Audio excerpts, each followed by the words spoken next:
Okay, so the cabin air filter is located on the passenger side behind the glove compartment. So we're gonna open it up, and on the side there's actually a shock. In my case, I think it's broken because I tried to remove it and it was loose.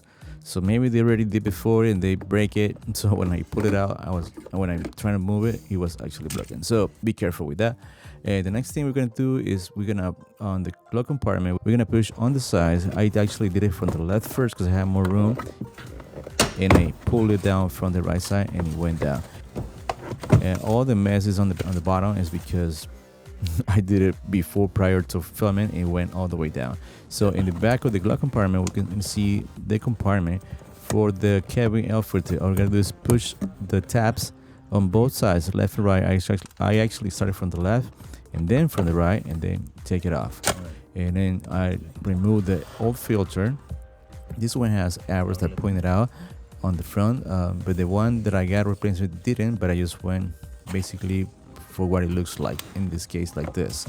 So I place it back in there, and I put back the cover, and just make sure it says up so it can fit properly. Place it back, snap it in there,